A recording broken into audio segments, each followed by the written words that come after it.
Good evening, everyone, and welcome to our public health webinar. My name is Dr. Azhar Talal, and I am an instructor at the Institute of Public Health at the College of Medicine and Health Sciences, United Arab Emirates University. It's a pleasure to produce this webinar, and it's a part of the global campaign, This is Public Health. We are also very proud to be affiliated with associations of schools of public health in the European region, ASFER. As you all know by now, we are organizing our webinars on a monthly basis, and some of you are regular fans, so thank you for being here. Our aim is to bring interesting speakers in order to highlight different important public health issues, because we are really occupied with the public health. Our webinars is accredited by the United Arab Emirates University with 1 CME Category 1. We are really honored that our invitations has been accepted by Dr. Emmanuel. Dr. Emmanuel is a friend of mine, and he is a social and health researcher. His interest resides in the intersections of culture, health, technology, and its use in low and middle income countries, particularly Africa. He has explored these dimensions through his contribution to projects examining gender dimensions of vulnerability and resilience in maternal, newborn, and child health. Gender roles and child health nutrition, young African adult experience of technology-facilitated violence, and technology use in sexual health promotions, among others. He also maintains an active research program using innovative methods and digital traces to study African populations. Dr. Emmanuel is a cherished research fellow, School of Primary Care Population Science and Medical Education in the University of Southampton, UK. Dr. Emmanuel, we are really honored that you are with us today. And Dr. Emmanuel is going to present about vulnerability and resilience in maternal, newborn, and child health, the role of gender norms and opportunities for gender-transformative interventions. So while Dr. Emmanuel is uploading his presentation, let me share with you some logistic information. So you will be able to ask questions, and you can do so by clicking on the question and answer button that you see in the middle of your screen. You can submit your questions during the presentations and at the end of the presentations, and we will try to cover most of them depending on the time. However, we'll make sure that we send you the answers to your questions even by email if the time did not allow us. At the end of the webinar, we will be sharing a link in the chat for the evaluation of the webinar. Please fill that link in order to get the certificate, the CME accredited certificate. So as I can see, Dr. Emmanuel has shared his screen. So Dr. Emmanuel, the virtual floor is all yours. Looking forward to your presentation. Thank you so much, Professor Tarara, for inviting me and for providing me this platform to share our work with the university community at the United Arab Emirates University. The talk today, it's focusing on vulnerability and resilience in maternal and newborn child health. And it's a project I did with colleagues in Nigeria at Viable Knowledge Masters in Nigeria, but also collaborators from University of Warwick in the United Kingdom and University of Ibadan in Nigeria. So kind of give a background as to why we wanted to do this work. We were motivated by the fact that about 5.2 million children die before their 5th birthday. So under 5 mortality rates, about 52 million. And we also know that more than 80% of these deaths occur in sub-Saharan Africa and Central and South Asia. 86% of the estimated global burden in maternal mortality is known to occur specifically in sub-Saharan Africa and South Asia. But we also know that part of the Sustainable Development Goal is eradicating or reducing neonatal mortality and maternal mortality. Precisely, Sustainable Development Goal 3 and Target 2 looks at neonatal mortality, reducing neonatal mortality rates to at least as low as 12 per 1,000 live births, and under 5 mortality rates to at least as low as 25 deaths per 1,000 live births. The Sustainable Development Goal 3 Target 1 also looks at also reducing maternal deaths to less than 70 deaths per 1,000 live births. In order to address this, there's an increasing focus on vulnerability and resilience, particularly how pregnant women or mothers and children might become vulnerable to different factors that can increase their susceptibility or risks of maternal death or maternal morbidity. For example, we know that in maternal, newborn, and child health, a vulnerable pregnant woman is defined as a woman who is threatened by physical, psychological, technological, cognitive, as well as social risk factors in combination with a number of factors like lack of adequate support and adequate coping skills. On the other hand, we also know that resilience has been described as the capability of the public health and healthcare systems, as well as community and individuals, to prevent and protect themselves against, but also be able to quickly respond from health challenges. And as a result, in maternal, newborn, and child health, vulnerability and resilience are starting to become divergent terms in terms of one tends to complement the other. We know that pregnancy-related morbidity and mortality in low and middle income countries, they are often preventable or treatable. But again, because of poverty, low maternal educational attainment, place of residence, among several other underlying factors, we know that these factors combine, they increase women's vulnerability to adverse maternal and child outcomes.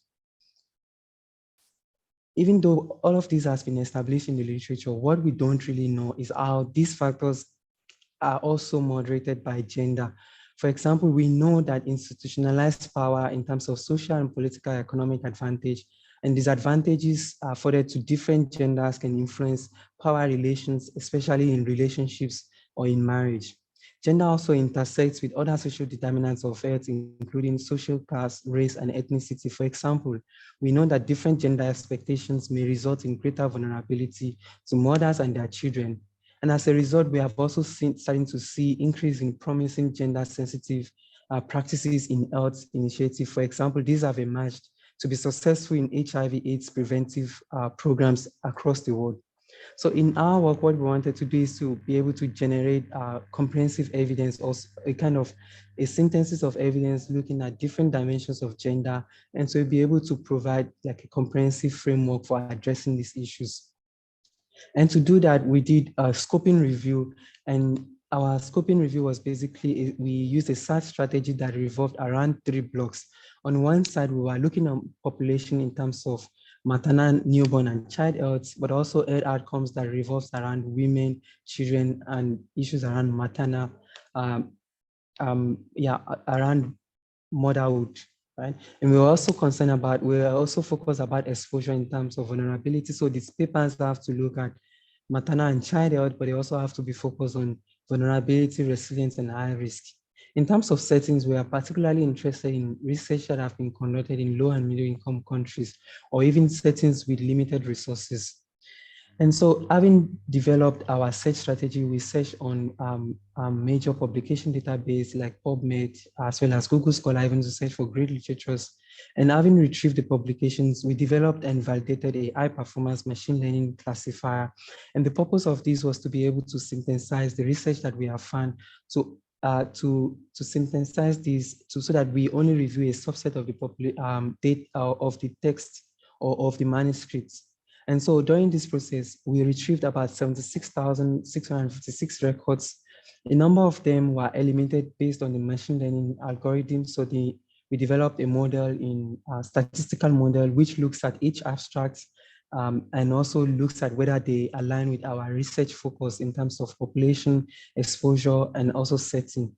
And this led us to about 2,871 records. Having looked at this, we also classified this individually amongst ourselves as a research group, assessing eligibility of these publications, precisely again, looking at our 3 blocks.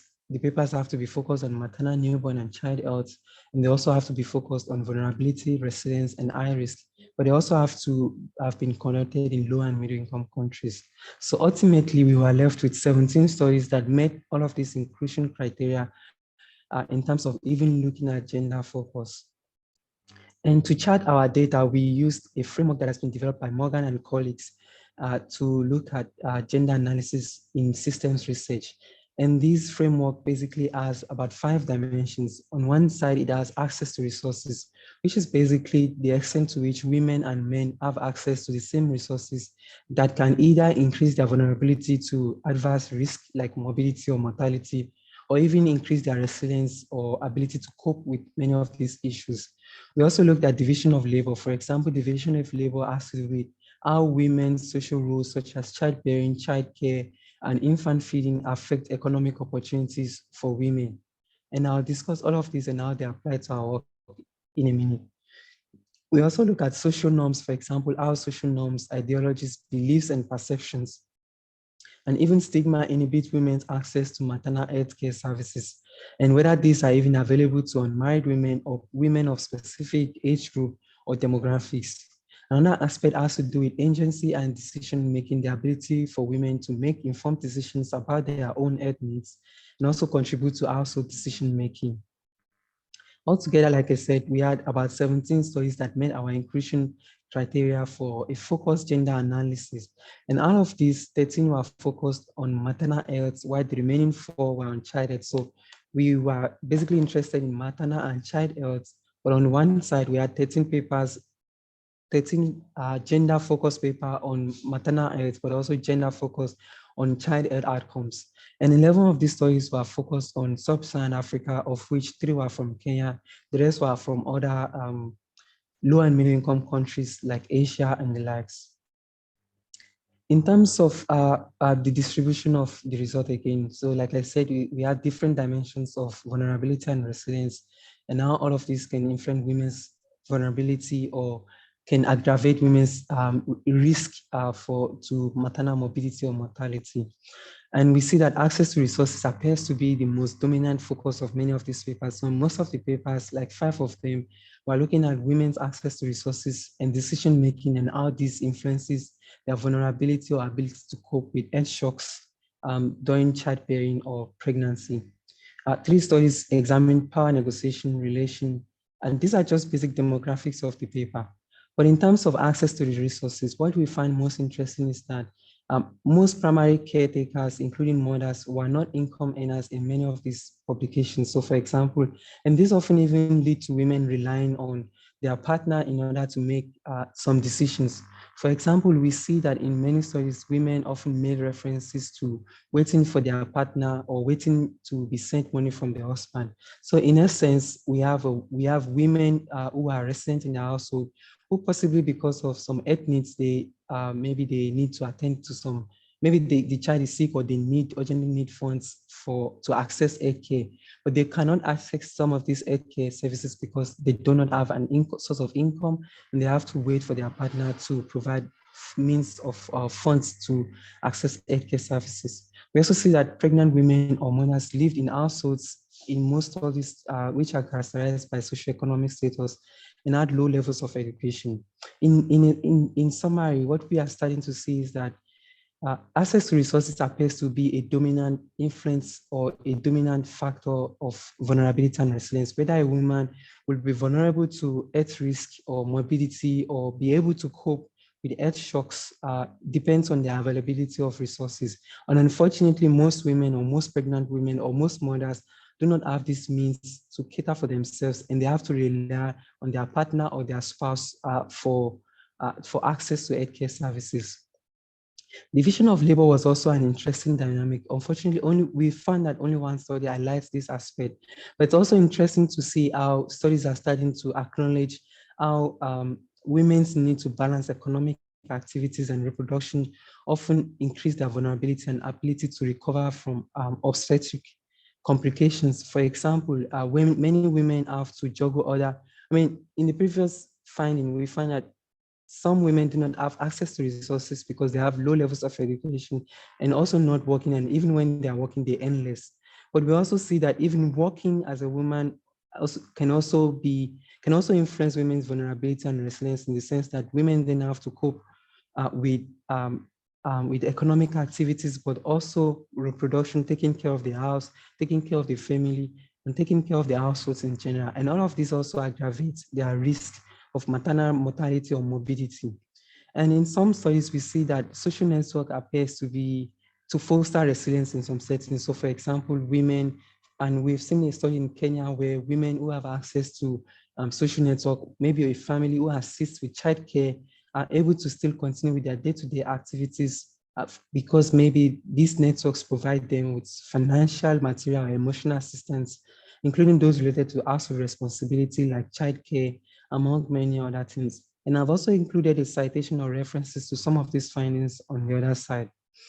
In terms of social norms is an emerging, and it's also a widely acknowledged influence, has been acknowledged as a widely acknowledged influence on vulnerability and resilience, not only in maternal and childhood, but even in other aspects of health, including sexual and reproductive health, child health, and many other things. For example, we know that values related to motherhood, how these are defined, and this definition shapes or inhibits women's access to maternal and healthcare services. In some settings, we know that teenage pregnancy is highly stigmatized, and because of this, young girls and teenage mothers are unable to access healthcare services because of the systems or because of the structures that have been put in place in many of these countries and in many settings around the world in many low and middle income countries. And also, high level of social pressure on women to bear children is also starting to be recognized as an important factor of vulnerability and resilience, especially because even when women are, it's in many settings, women, I mean, it's not like women are being pressured per se, but in some settings, it's widely acknowledged or widely known that after marriage, newlywed couples have to bear children at least within 2 years of marriage in many settings. And this kind of also puts the pressure on both the woman, but also the spouse in terms of having a child, even when they are not physically or mentally capable or mentally ready to cater for the family or even to bear children. And this is also starting to emerge as an important factor of vulnerability and resilience in the sense that it can also exacerbate maternal mortality and morbidity risks. And also, we are also see that stigma associated with childlessness also exacerbates maternal mortality risk. For example, in one study, we found that due to the stigma associated with childlessness, women often acquire or engage in marital infidelity, having another sexual partner aside from the spouse so that they can bear children. But we also know that having another spouse, another sexual partner outside of the spouse can increase their risk of sexually transmittable infections, but that could also lead to also the risk of cervical cancer and a number of other risks, health risks or even diseases. So all of these are all factors that appears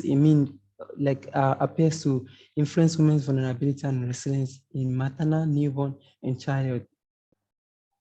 In terms of agency and decision making, we identified two studies that examine this dimension and how it intersects with maternal and childhood. For example, low levels of autonomy appears to negatively impact women's ability to adequately plan the timing of childbirth and ultimately contributes to multiparity. For example, we have seen in a number of studies that the desired number of children ever born by many women often does not translate to the number of children they have. In some settings, women appears to have fewer children or more children that they desire to have. And this appears to be influenced by their level of autonomy. So if the male partner wants more children, they have to have more children, even if this has an implication or even if it increases their maternal morbidity or mortality risk. Again, also existing power imbalance motivates male partners' resistance to use condoms or other means of contraceptives. Men often are hesitant about using modern contraceptives, but we also know that in some settings, because the partner also desires to have more children, because in some settings as well, we have also seen that having more children or having a large family can be quite prestigious. So having more children is seen as a sign of masculinity or as a sign of masculinity. And as a result, some families or some families tend to have more children, even when the woman does not want to have so many children. For example, we see in Ghana that women have a low negotiation power and ability and autonomy, even in healthcare decision making. Many women have to rely on the information they get from the healthcare provider to make decisions about their own health and the timing of accessing healthcare services.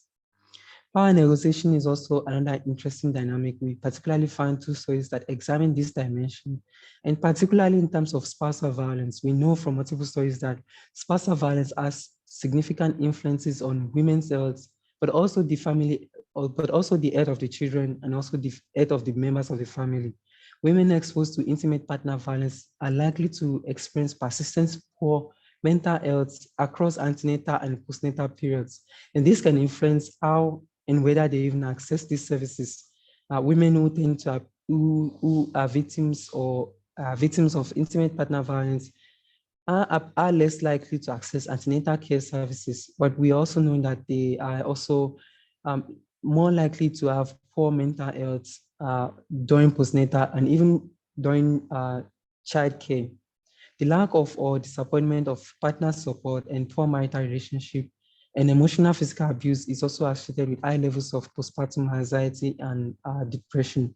So altogether, we identified a number of these gender dimensions from access to resources, as well as power negotiation, agency and decision making, but also decision making, and how all of these factors tend to work together to influence women's vulnerability and resilience in maternal and newborn child health. We also identified one study that examined this dimension of emotional and affective support. So for example, families and partners often reacted negatively by rejecting unwed pregnant teenagers or teenage mothers. And this also intersects with what I described earlier in terms of social norms and how social norms is described.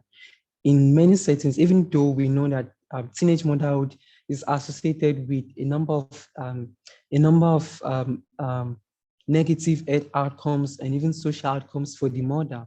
But we also know that the response of the community and the society itself also influences women's or even influences women's vulnerability and resilience to many of these factors. So even when we know that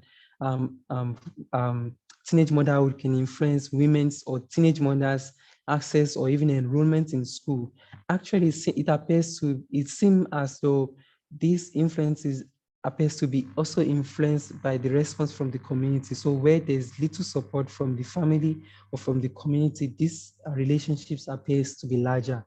The analysis also suggested that low resilient women with threatened premature labor appears to also have high pressure from child support. They also have low negative affects and more negative affects. So altogether, I've tried to cover many of the findings that what we found from our analysis in terms of gender dimension, from access to resources, division of labor, power negotiation, social norms, but also partner affects. But what do these findings mean?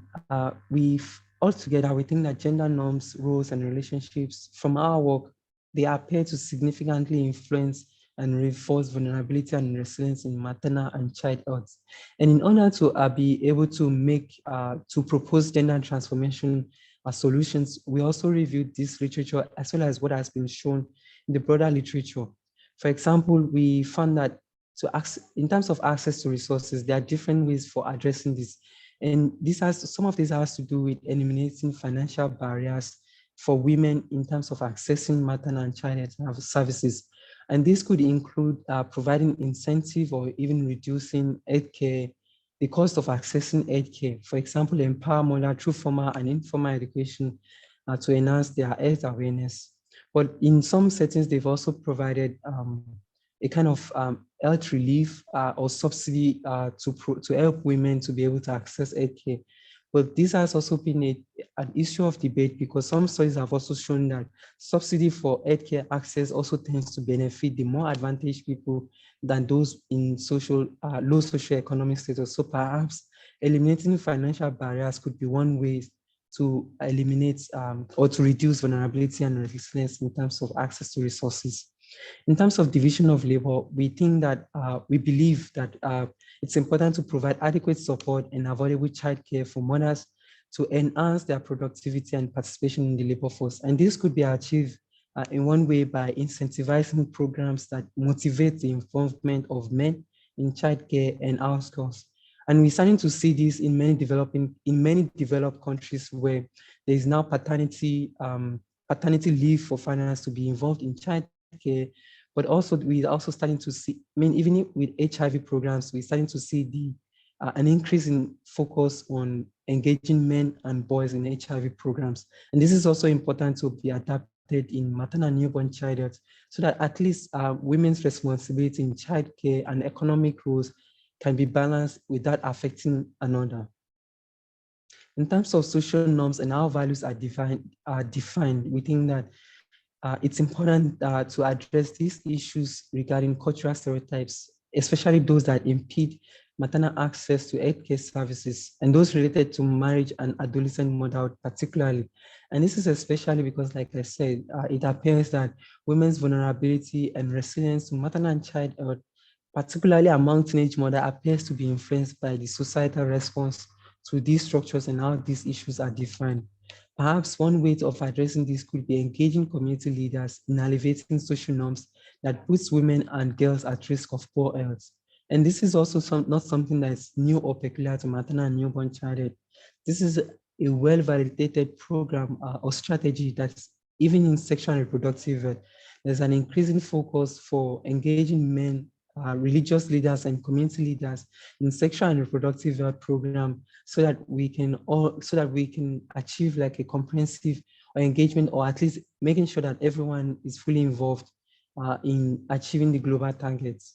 In terms of power negotiation, we believe that it's important to develop effective systems and strategies for reporting and management of intimate partner violence and abuse. In many developing countries, it's still difficult to the reporting system for intimate partner violence is still a bit poor, but even managing these are also a bit poor.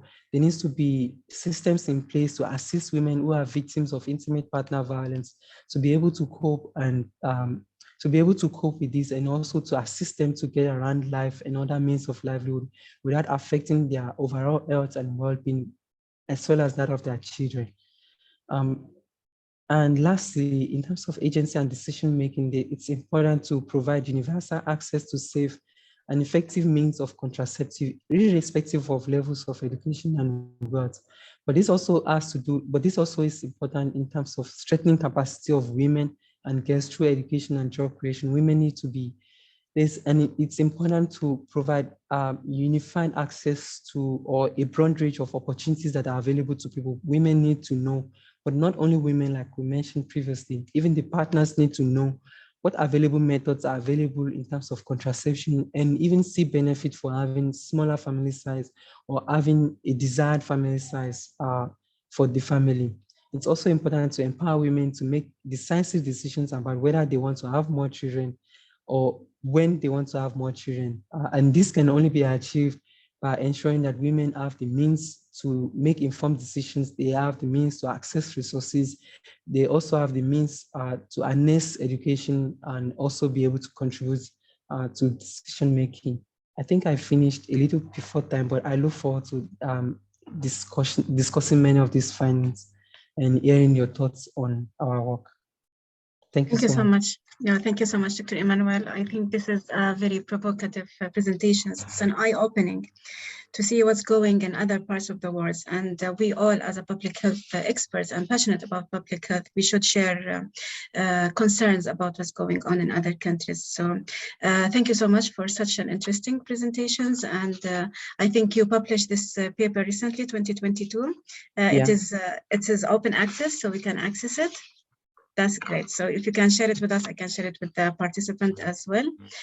So the floor is now open. If you have any questions, please place it in the Q&A section in the bottom of your screen, as you can see, or in the chat, and we will be taking care of that. In the meantime, until they ask the questions, I don't see anything yet. So I want to ask you, since you conducted the study, this, I think, published 2022, but I don't know, you conducted it last year or which years? Last year. So do you see an effect for COVID on the norms and the vulnerability and resilience? Do you think that COVID exacerbated the situations or maybe elevated it? What's your thoughts about that? Thank you so much for that really interesting question. I wish we incorporated the influence of COVID. I mean, a lot of studies have shown that COVID has also increased women's vulnerability and resilience, in the sense that women have limited access to maternal and healthcare services during COVID-19 as a result of lockdown and other restrictive policies in many developing countries, and also in many developing countries. So you are right. I believe strongly that COVID has impacted this significantly in terms of access, even in terms of even accessing antenatal care service, but even also in terms of neonatal services, but also in terms of these gender dimensions, in terms of access to resources. So even some women would have lost jobs, but also their partners would have also lost their jobs. In terms of power negotiation, a lot of studies have also shown that because partners have to spend more time together, there's the risk of intimate partner violence from having to spend more time together. I mean, well, the theoretical aspect is that during pre-COVID, couples spend less time together and spend more time at work. But because of restrictive policies around COVID, couples have to spend the whole week together.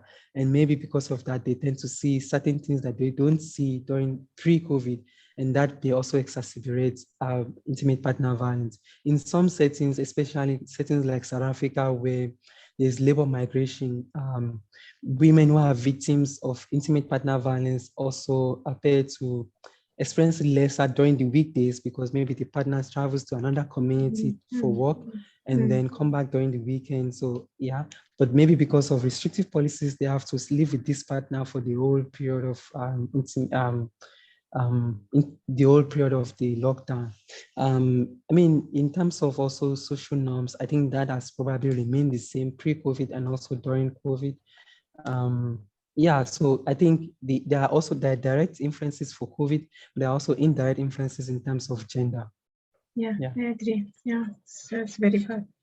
But you referred to a good point that there is an association between education and empowerment, and that will empower actually and reduce the gap and affect that. So I don't know, how is the education level? Is it mandatory in South Africa? What is the education level and literacy level in Africa? Literacy level, it's a bit, it's not that high. I mean, there are country level differences, but there are also subnational differences. So for example, in Nigeria, we know that in the southern part of the country, there's not so wide difference between men and women's level of education, where in the northern part of the country, there are a little bit like differences between men and women in terms of education. So again, I should also say that I only use South Africa as an example. For the work, we were looking at low and middle income countries. So it includes Nigeria, South Africa, Sub-Saharan Africa, and even Asian countries. Okay. So yeah. So I can see that people are asking for a copy from the PowerPoint. So please send us an email at ibh@uae.ac.ae, and we will send you the PowerPoint slides after Dr. Emmanuel permission. They are also saying thank you for this comprehensive talk. I can see a question from Sam. He's saying thank you for your work. Do you consider settings like Nigeria, where there is large disparity across the north and south in many MNCH indicators? Yes, that's right. Unfortunately, we didn't look at Nigeria specifically, but it's part of our bigger sample. So we looked at low and middle income countries and what studies have been showing in terms of vulnerability and resilience. And I'm just trying to go back to that slide. So for example, we see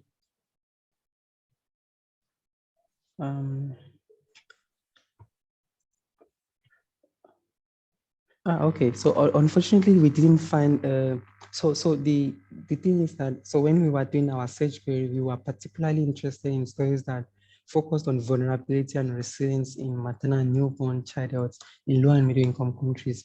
Even though there are a number of studies that could have looked at different dimensions of vulnerability, if they don't include the keyword vulnerability, resilience, high risk, there's a lower risk that they would have been included in our story. And unfortunately, I've just seen that Nigeria is not part of the 17 studies that looked at gender dimensions of vulnerability and resilience. But I also know that a lot of studies have been conducted that looked at how how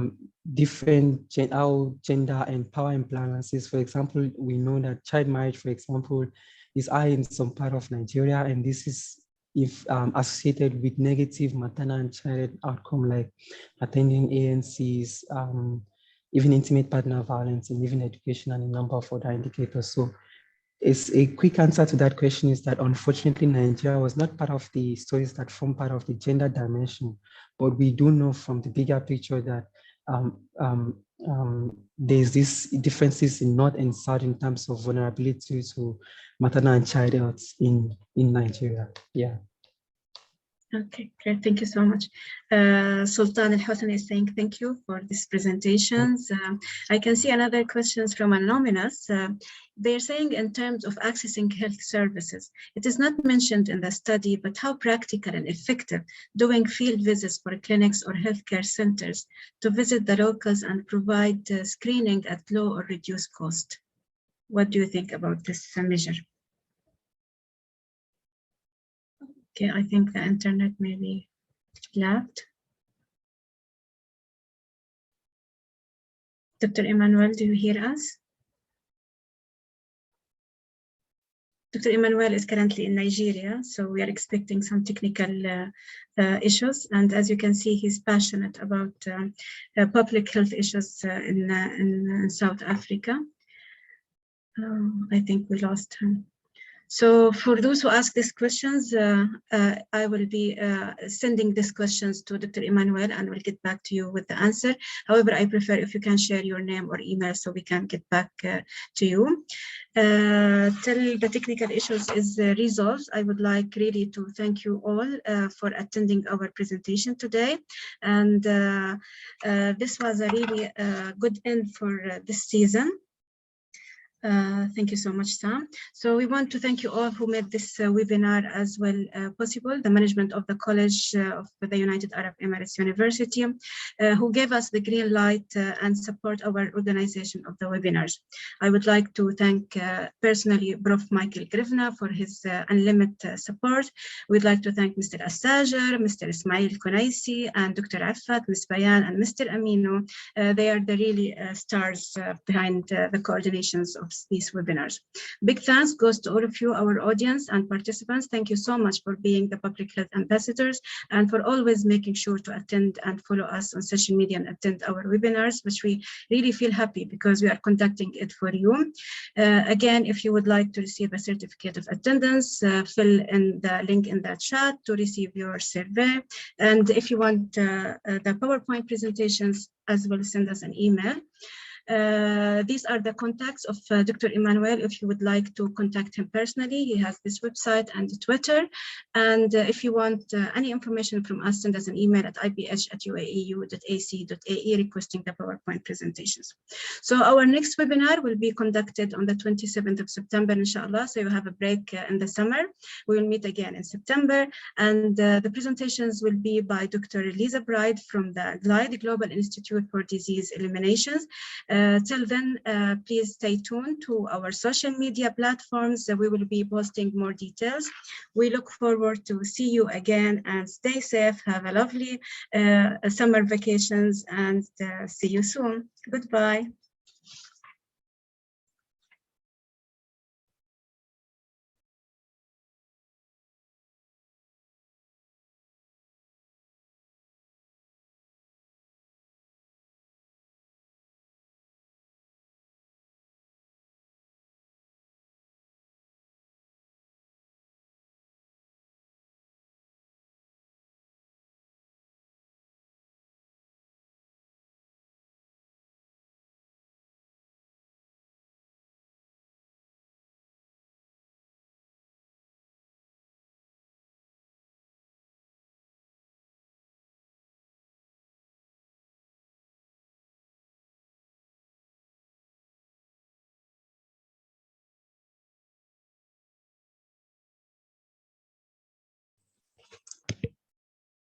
Um,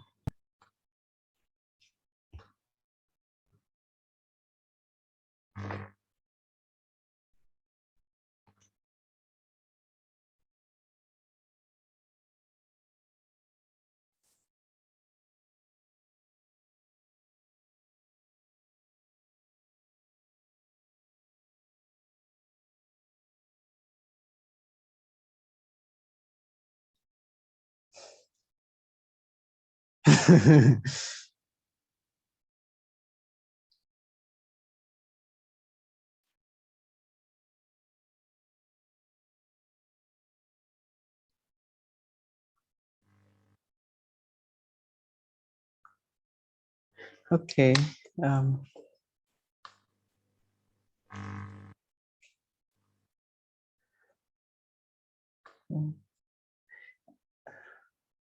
I can't hear anything. Can you hear me? Oh, you muted. Yes, we can hear you, Dr. Emmanuel. Yes, we can hear you. So sorry for the break. No, that's okay. That's expected. Anyway, we ended up the webinars. I will be sending you the questions, and I asked them to email you directly at your website or at Twitter, and so they can have further collaborations and continue the conversation with you. And they are thanking you for these presentations and saying hi for joining again. So thank you so much, Dr. Emmanuel, for being with us. Please share the PowerPoint presentation with me, and I'll be share it with the participants. And good luck in this endeavors. It's in the core of being a public health expert to care about such a vulnerable community. So I salute you for that. And I hopefully next time you will present with us with better results, hopefully that more empowerment and educations for the community. Thank you so much for your time. Thank you so much for having me. No, it's our pleasure. Been really great opportunity. Thank you so much. Thank you. Bye-bye. I'll share the PowerPoint presentations and the recording of the webinar with you as well. Thank you so much. Bye-bye. Bye-bye. Stay safe.